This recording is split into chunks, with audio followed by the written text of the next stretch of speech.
চিংড়ি মাছ দিয়ে মোচা রান্না করবো। তার জন্য একটা গোটা মোচা নিয়েছি, বাজার থেকে কিনেছি, গাছে তো নেই, বাজার থেকে কিনে নিয়ে এসেছি। মোচাটা আমি কাটবো, কীরকম কাটছি আপনারা দেখতে থাকুন। মোচাটা কাটছি,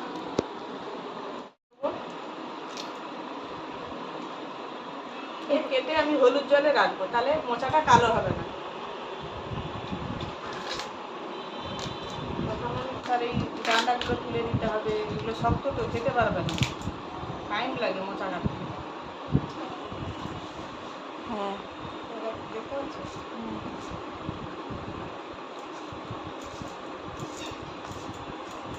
এরকম ছোটো ছোটো করে কেটে নেবো।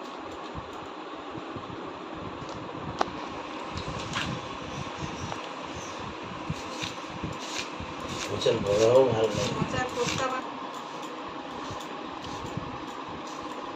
রান্না কালকে করবো, এটাই আসো। এটাই আসে। আর এই আঁশটা তুলে দিতে হবে, এগুলো সিদ্ধ হয় না, এগুলো খুব শক্ত। হ্যাঁ, এটা সিদ্ধ করলে সিদ্ধ হবে না, দাঁতে খেতেও পারবে না, এগুলো তুলে দিতে হবে। পেটে গেলে হ্যাঁ, এরকম করে ভালো করে বেছে নিতে হবে, সবগুলো বেছে নেবো এরকম করে দিয়ে হলুদ জলে আমি কেটে তারা দেখবে ভালো করে দেখবে।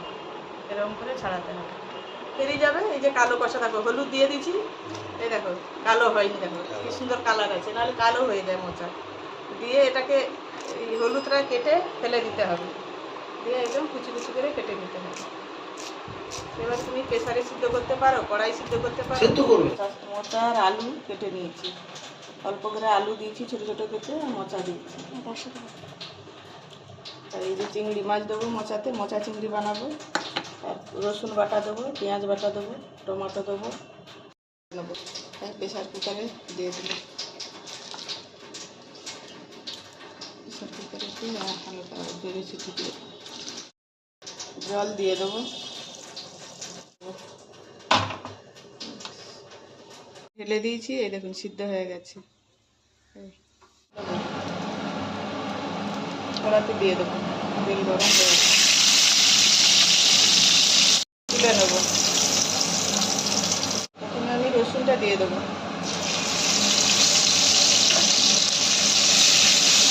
পেঁয়াজ বাটা দেবো, টমেটো কুচি দেবো,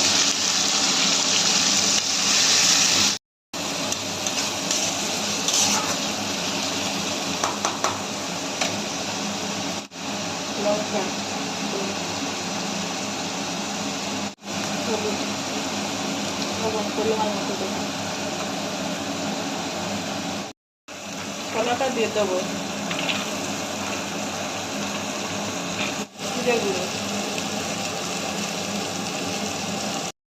মাছ দেবো,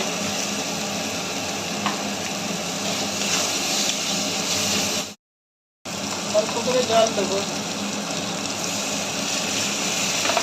সিদ্ধ করা মশলাটা দিয়ে দেবো।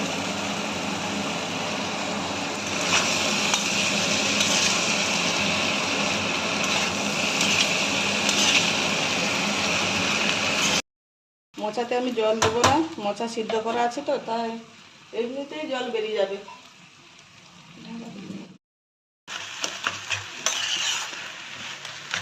মোচা চচ্চড়ি হয়ে এসছে, অল্প আমি একটু চিনি দেবো, জাস্ট অল্প করেই দেবো, বেশি না, মিষ্টি বেশি হলে আবার ভালো লাগে না, অল্প করেই দেবো।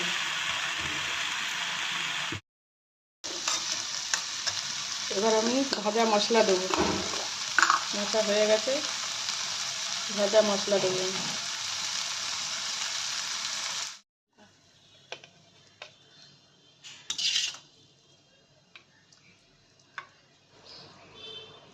মোচা চচ্চড়ি রেডি হয়ে গেছে, ভালো লাগলে সাবস্ক্রাইব করে কমেন্ট করে পাশে থাকবে।